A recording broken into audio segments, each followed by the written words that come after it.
நண்பர்களே, இந்த வீடியோவில் என்ன பார்க்க போறோம்னா கரெக்ஷன் பாயிண்ட் போட்டிருக்காங்க. அதில் வந்து அப்ஜெக்ஷன் வந்திருக்கு, ஆனால் என்னோட அப்ஜெக்ஷன் லிஸ்ட்டில் வரல, மிஸ்மேட்ச் மட்டும் காமிச்சிருக்கு. எப்படி கிளியர் பண்ணுறது, எதனால் இந்த மிஸ்டேக் வந்துன்னு பார்க்கலாம். நான் ஒரு பேன் போடையில் மெயினாக பார்க்க வேண்டிய விஷயங்கள் name, date of birth, gender. இந்த 3 தான் ரொம்ப மெயினானது. ஏன்னா இது ஆதார் படி தான் மூவ் ஆகும். ஆதாரில் இருக்கிற மாதிரி போட்டால் தான் கரெக்டாக ப்ராசஸ் ஆகும், இல்லைனா ப்ராசஸ் ஆகாது. அப்படி இல்லை மிஸ்மேட்ச் இருந்ததுன்னா பயோமெட்ரிக் வச்சு அடிஷனல் டாக்குமெண்ட் அப்லோட் பண்ணுறோம், அது செகண்டரி. மெயினான correction name, date of birth, gender, இந்த 3 தான். அடுத்தது ஃபாதர் நேம் இன்கம் டேக்ஸ் இல்லை நம்ம போடுறோம்னா கரெக்ஷன் பண்ணி தான் ஆகணும். அதர்வைஸ் தப்பாகவே இருந்தாலும் மேலே இருக்கிற 3 ஃபீல்டில் 2 ஃபீல்டு கரெக்ஷன் வந்துருச்சுன்னா, ஒரு example name, date of birth correction வருது அப்படின்னா ஃபர்ஸ்ட் ப்ரிஃபரன்ஸ் அது கொடுங்க, ஃபாதர் நேம். அப்புறமா அடுத்த ஒரு டைம் பேன் போட்டு கரெக்ஷன் பண்ணிக்கோங்க. ஏன்னா இந்த 4 ஃபீல்டு தான் ஒரு பேனோட மெயின் ஹார்ட். நீங்கள் இதை மாற்றும் போது ஒரு பேனவே வேற ஒருத்தர் பேனை நீங்கள் சேஞ்சஸ் பண்ண போகிறீங்க, உங்களுக்குன்னு சொல்ல போகிறீங்கன்னு மீனிங் எடுத்துக்கிட்டு அதை ஹோல்டு பண்ணிடுவாங்க. இதுக்கு ப்ராப்பர் ப்ரூஃப் கொடுத்தா தான் நம்ம கரெக்ஷன் பண்ண முடியும். நார்மலாக 3 ஃபீல்டு கரெக்ஷன் வந்துன்னா ப்ராசஸ் பண்ணுறது ரொம்ப டஃப்பாக இருக்கும். ஸோ நேம், டேட் ஆஃப் பர்த்துக்கு ஃபர்ஸ்ட் ப்ரிஃபரன்ஸ் கொடுத்துங்க. ஃபாதர் நேம் கரெக்ஷன் வந்தால் அடுத்த கரெக்ஷனில் பண்ணுங்க.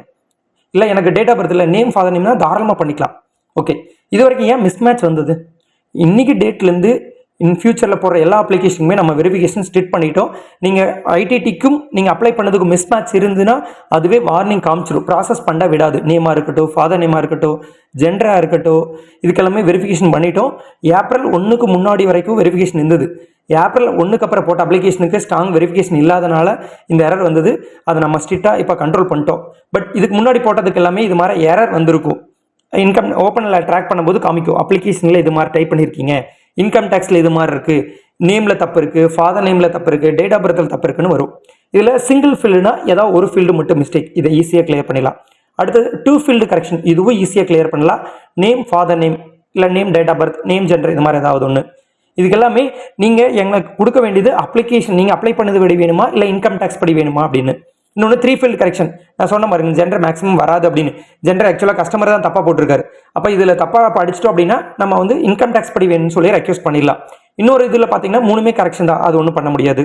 பேன் நாட் இன் மாஸ்டர் இனி வராது, இது வரைக்கும் வந்தவங்களுக்கும் நம்ம கிளியரன்ஸ் பண்ணி கொடுத்துட்றோம், டோன்ட் வரி. அடுத்து டிபிஆர் கேசஸ், இது கஸ்டமர் சைடு தான் மிஸ்டேக். 2 பேன் கம்பல்சரி இருக்குது. ஒரு பேன் கார்டு என்னங்கிறத நாங்கள் கண்டுபிடிச்சி லெட்டர் கொடுப்போம், நீங்கள் இன்கம் டேக்ஸ் போய் கிளியர் பண்ணிக்கலாம். ஓகே, இந்த கிளியரன்ஸ்க்கெல்லாம் ரெக்வஸ்ட் எப்படி பண்ணுறது? நம்ம தர்ஷன் ஐடி வெப்சைட்லேயே மேலே யூடிஏ பேன்னு கிளிக் பண்ணிட்டீங்கன்னா அதில் வந்து அப்ஜெக்ஷன் கிளியரன்ஸ்னு இருக்கும். ஓப்பன் பண்ணிட்டு அதில் coupon number, PAN number, name, date of birth, general தான் கொஸ்டின் கேட்கும். அடுத்தது சேஞ்சஸ், இதுதான் மெயினான கரெக்ஷன். சிங்கிள் 2 ஃபீல்டு கண்டிப்பாக எங்களால் சப்போர்ட் பண்ணுவோம். டிபிஆரும் பேன் நாட் இன் மாஸ்டரும் கிளியர் பண்ணி கொடுத்துருவோம். பட் 3 ஃபீல்டு கண்டிப்பாக டிலே ஆகும். எனக்கு வேலிட் டாக்குமெண்ட்ரி ப்ரூஃப் வைக்கணும், அப்ளிகேஷன் ப்ளஸ் சப்போர்ட்டிங் டாக்குமெண்ட் எல்லாமே வைக்கணும். ஓகே, ஒரு எக்ஸாம்பிள் அப்ளிகேஷன் ஸ்டேட்டஸில் நாட் இன் மாஸ்டர்னா அந்த அப்ஜெக்ஷன் ரீசன் அப்படியே காப்பி பண்ணி நம்மள போட்டுருங்க கரண்ட் ஸ்டேட்டஸில். பேன் நாட் இன் மாஸ்டருக்கும் டிபிஆருக்கும் பெருசாக எதுவும் கேட்காது. பட் இந்த சிங்கிள் ஃபீல்டு, 2 ஃபீல்டு, 3 ஃபீல்டு கரெக்ஷன்ஸ்க்கு எல்லாமே நீங்கள் இன்கம் டேக்ஸ் படி வேணுமா இல்லை நீங்கள் அப்ளை பண்ணது படி வேணுமா அப்படின்னு கேட்கும். அதை தெளிவாக மென்ஷன் பண்ணுங்க, அப்போ தான் எங்களால் ப்ராசஸ் பண்ணி கொடுக்க முடியும். அப்ளிகேஷனில் மிஸ்டேக் இருக்குது, நான் அடித்தது தான் தவறு அப்படின்னா, இன்கம் டேக்ஸ் டேட்டாபேஸ் படி கரெக்டாக இருக்குது அப்படின்னா நீங்கள் இன்கம் டேக்ஸ் படி மூவ் பண்ணி கொடுங்கன்னு சொல்லி மென்ஷன் பண்ணலாம். ஆனால் ஒன்று ஃபுல்லாக தான் பண்ண முடியும். பகுதி அப்ளிகேஷனில் கரெக்டாக இருக்குது, பகுதி ஐடிடியில் கரெக்டாக இருக்குது அப்படின்னு சொல்லி பகுதியை பார்சியலாக நம்ம கம்ப்ளீட் பண்ண முடியாது. ஒன்று அப்ளிகேஷன் இல்லைன்னா ஐடிடி என்னங்கிறத நீங்கள் தெளிவாக மென்ஷன் பண்ணிடணும். தெளிவாக மென்ஷன் பண்ணி சப்மிட் பண்ணிடுங்க. இந்த வீடியோ உங்களுக்கு பயனுள்ளதாக நினைக்கிறேன். மேலும் சிறந்த வீடியோ மூலம் உங்களை சந்திக்கும் வரை உங்களை விடைபெறுவது தேவா திருப்பூர். நன்றி நண்பர்களே.